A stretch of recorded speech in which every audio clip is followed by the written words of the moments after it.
to put the people under a hypnotic trance in America. So this is why they gave us the assassination of Crispus Attucks, and they can't let us forget who shed first blood. Because this is how you gonna determine who was the defender and who was the attacker. That's how you gonna know who is white on the chessboard and who is black, right? The black pieces, they consider him already dead because the white piece moved first. He drew first blood, right? And what did he do with his bloody hands? He covered the mouth of the women so that they couldn't scream. Why you violate them? So now, in remembrance of any other sisters, you see them wearing the bloody handprint on their mouth. Because they was warned with the threat of death not to say nothing when they got abused. Right. It's the same enemy. The enemy cloaked himself. Over here, Noble Jew Ali discovered them in New Jersey as more Zionist Jews. Right? So then, as a counteroffensive, he created the Moorish Science Temple. Right? Because he got to fight conjure magic with conjure magic. Right? All of the chiefs know that back then. It's common knowledge, just like it's common knowledge that Tupac was a rapper. Same type of common knowledge. Yeah, that's deep. That's real deep. And then, so because that goes back to, especially when you talk about the technology for the flying saucers, the technology for the crafts that the Nazis and Hitler and all of them had access to. Now, when we get into this part of the conversation, because we about to go ahead and start, raising the altitude. When we get into that part of the conversation, where does the correlation and the connection of the Nazi Germany's, society in regards to like extraterrestrial technology and crafts, but then how does that tie into why? One of the things they discovered in theosophy is something called the Mahatmas. These were monks that kept ancient scrolls in the mountains of Tibet. So he sent a guy named Heinrich Himmler on an expedition to recover the scrolls. And they got a secret portion of scroll from the chapters of a text called the Vimana Sutra. The Vimana Sutra teaches you or gives you the blueprints to create anti-gravity flying apparatus. So they get a head start. They used modernization to try to update all of the graphics and update the technology that was being used so that they can make the craft more efficient. So those were the projects Hitler had them working on, right? And once they made contact with extraterrestrials, the game plan now has to take a drastic shift. On chess, that's called castle. Yeah, that's deep. So what is the significance to that whole, the Nazi movement and all that with Antarctica? Because I know they have the poles blocked off and all that. What's the significance in that? And why is that? Because when Adolf Hitler got a hold of the ancient world map, he found a place called Tartarus. And this is why everybody keeps saying Tartaria. But the place is Tartarus. It's spoke about also in the book of Enoch. And this is the land that was under the ice in Antarctica.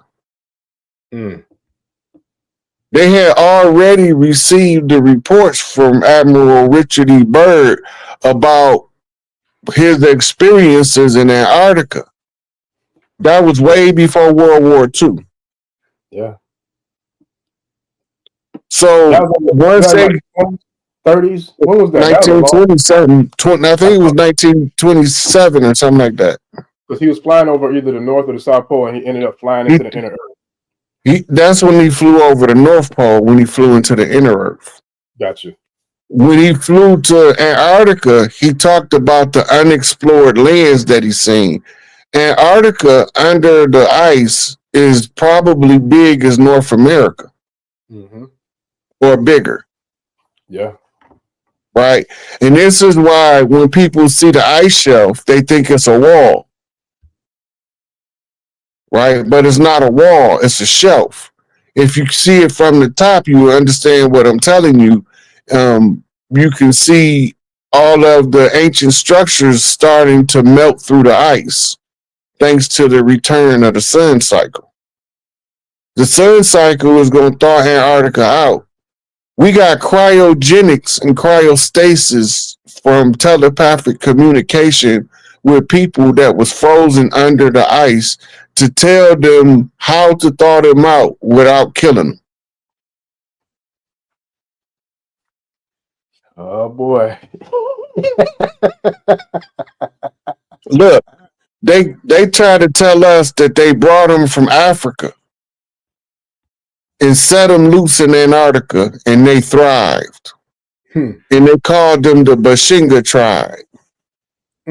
They was already under the ice. They thawed them people out. Based on telepathic instructions, the Nazis was the first to have a base in direct contact with the people in the ice. Right? One of the things that they was experimenting on is genetics. We got to remember, Adolf Hitler sent Benito Mussolini into Egypt. What was they looking for? Akhenaten. Akhenaten was the last great pharaoh that changed the paradigm from polytheism to monotheism. But it was a paradigm shift that was earth-shaking for the times.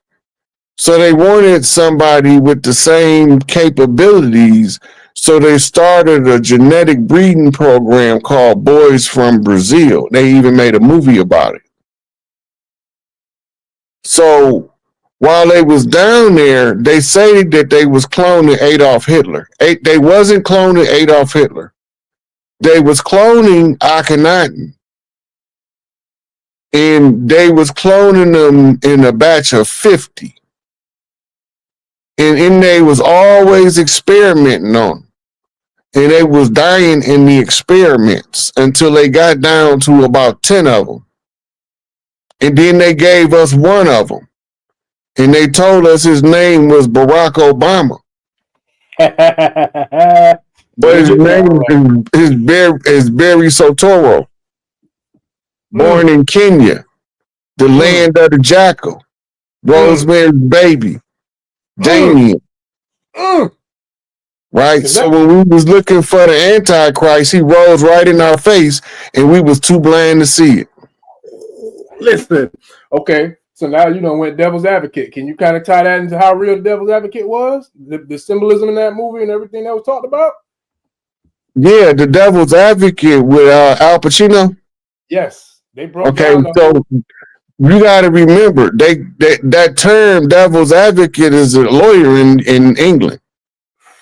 In England, the lawyer is called a devil's advocate. Devil mean enemy. Yes. Get the spookism out of it. The devil mean enemy. Yep. Right? So your personal devil is your personal enemy. You can have devils in your life that's angels in other people's. The gift and the curse. It cut both ways. So when the people begin to realize that everything is shifting, then we can get in alignment with the shift. But it all traced back to that same matriarchal energy. I say, yeah, that's deep. That's real deep. So now, because a lot of this, what you're talking about now, that brings us up to what's happening in real time. Kind of like when we see the parallels and the symbolism in the show Supercell, right? Have you seen? You had a chance to check out Supercell? The show Supercell is about the people with sickle cell anemia. Right.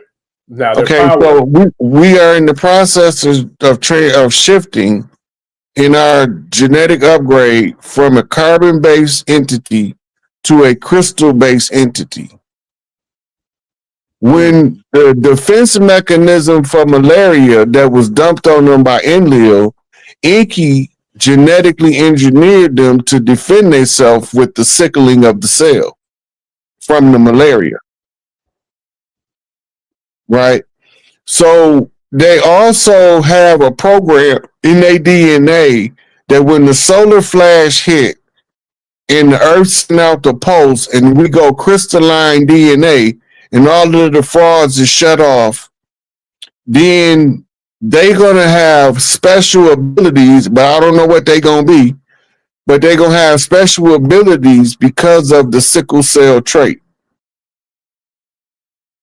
Like ask me and shit. But I don't know what their ability is gonna be, but they're gonna have something extra. Oh, they're gonna be powerful. We had shout out to Wu Now. She was talking about it on here a few episodes ago about like the different powers that we're gonna be seeing. And how does that tie into the solar flare? Because there's a lot going on with our sun right now with the solar flares and the holes in the sun. Only time the genetics change in nature is when the solar flare sends out a radiation blast. The radiation blast causes the DNA to change. What we're looking at with the Schumann resonance spiking like it is, in the storms coming from the sun, they're talking to each other. And the Mother Earth is going to have to get rid of the parasites. So if we are in alignment with it, while this energy is doing this exchange, the DNA is crystalline, developing, and it has to upgrade with the solar flare. When the solar flare hit, it's going to go to the core of the Earth, and the core of the Earth is going to send out a Schumann response based on the solar flare. And it's going to send off a strong and powerful frequency blast. And the ones that don't belong here, you're going to know it because they're going to be talking about sirens is playing in their head, and they're going to be dropping to their knees and bleeding out their ears and other orifices as well. All of those are things, parasitic things that don't belong, that's masquerading as human. That's deep. That's real deep because I was talking about the symbolism in regards to a lot of the like the neutrinos and the protons, electrons, how all that stuff ties into the resonance and the frequencies that we're talking about in all the different atmospheres above the planet, right? So when it comes to that, it's almost like, to me, like it's like a cutoff switch where you kind of say if you're using Wi-Fi and you walk too far away from your modem or your router or whatever, and then boom, the phone dead. Like you can't do nothing with it no more because you don't have access anymore. So is that what's going to happen with these beings and these parasites once these flares start to hit? Then they're gonna be bugging the fuck out.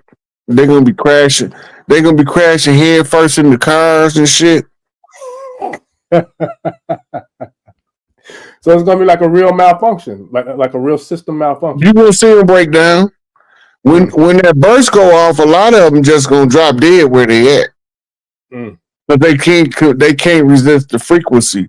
But some of them that's a little higher vibratory gonna have it worse. Because they can endure it longer. Yeah, that's deep. So they're the ones gonna be trying to fight it, and that's when they're gonna be start having vessels and shit popping in their eyes and ears and shit. That's deep. You know what that? What this kind of reminds me of, right? Have you ever seen that movie, The Immortals? Yeah. Oh, I love that movie. That's a dope movie. There's a whole lot of similar. That reminds me of like the X-Men Apocalypse movie with the symbolism that's in that movie, The Immortals. So when They it comes to talking like, about the Orisha. there you go. The So Orisha was the original immortals of the earth. They was also represented as the Titans. The Titans was the Orisha. This is why they don't want us using voodoo magic, because it relies on different aspects of understanding of the Orisha, the hoodoo. That was our defense. So they villainized it so that we wouldn't go to where our greatest power lie in order to fight their conjure magic back. So you know what I decided to do? Fight their ass with voodoo. yes, sir. And it been working. Ain't failed me yet. Black girl magic on every damn thing I do. All day, every day. Yes, sir. Epa, Risha. Ekwaye answer. Yeah, man. Yeah. Yeah, nah, this is that's Well, real. you know what they traditionally call African spirituality is actually tribal spirituality. And it's the same thing expressed all over the world among the tribes naturally in their natural habitat before colonizers come and Christianize and Mohammedize them and institutionalize them to a foreign culture. Mm, Right? So the culture gonna always be there. And if we understand what we lost, we can go study Africa to figure some of it out. We can mm, go study Asia to figure some of it out.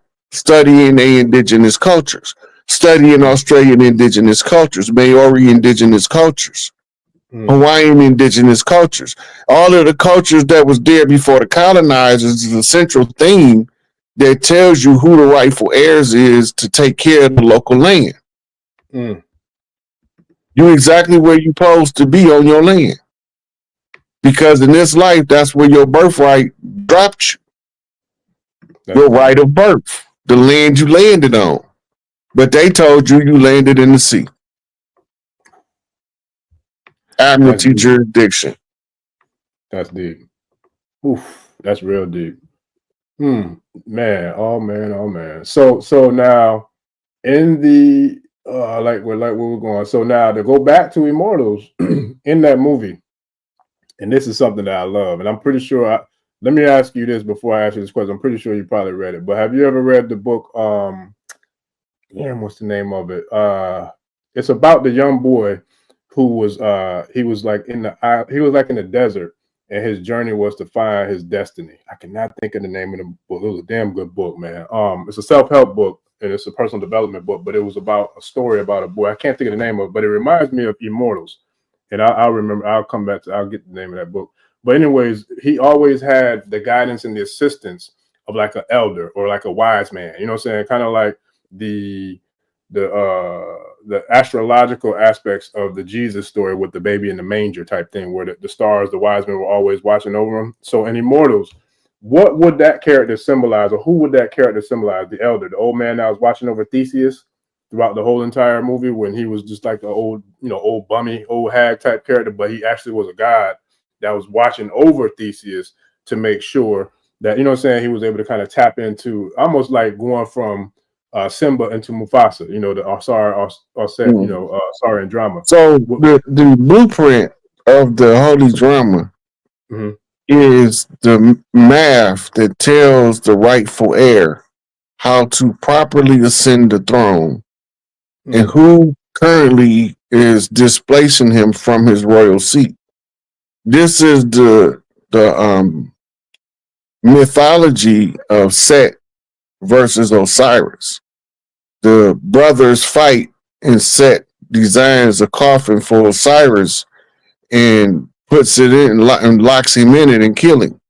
So then he scared he's going to resurrect. So he go chop him up into pieces and spread him along the Nile. So the Easter egg hunt, because the Ishtar, Isis, had the babies help her find the remains of Osiris, and they used the Heka magic that they learned from Tahuti. And so once she brings Osiris pieces together, his phallus is missing. So she decides to absorb his essence, his DNA code, which is already in her, and use it to spontaneously create a son, right? So she's using the blueprint of Osiris, the father, in order to generate a carbon copy of the father in Horus, the son, who's going to avenge his father from his uncle Set and retake the throne, right? It's a math problem, but you will never see it as a conceptual physics problem until you become turned on as the rightful heir to unravel how to reascend to the throne. That's deep. Yeah, man, that's deep. That's real deep. And you know what? It also triggers something in me too to think about the mothers and how, you know, the symbolism that we see is being shown right before our very eyes at all times. So now, if you remember in the movie Immortals, there was a part where Theseus had to go into like this monastery or like this monk, you know, type place where they was hiding out. And the only way for him to be able to access the true, you know, saying Ashe or the true power, he had to get with the females, the feminine energy. So to me, that would be symbolism to the female natures, but also of like the Aj. To me, that would be like the symbolism of the Iyami or the Aj from So E5. you Correct? remember earlier when I told you I got 7 godmothers named Mary? Mm-hmm. Right? Because they are the ones that anoints the sun. If you look on the hieroglyphic wall, you will see a procession of women, and they'll have a vase in their hand, and the one that's standing before the child will be pouring the vase across his head. She's anointing him. That's what anointing means. And once he's anointed by the 7 sisters, that's when they turn on what's called the Pleiadian light, which is the ability to access your pineal gland and turns on your third eye. So they are calling on the forces of the ancestors to speak through this child. And the ancestors has to study the problem. So the child has to go through a life where the problem is constantly part of his reality until he can figure out the solution to deliver to the people in order to free them from the tyranny of oppression. Yeah. That's deep. That's real deep. I love it. Oh, That's the man. purpose of the Redeemer, though. Yeah. The Redeemer's job is to redeem the lost sheep, right? In order for them to receive their due inheritance. Mm. Right? So you go back to the book of Ruth. Ruth decided to be patient and wait for the Redeemer to come before she would leave. And before she would leave her mother-in-law, who she was taking care of, who she didn't have to, who told her, go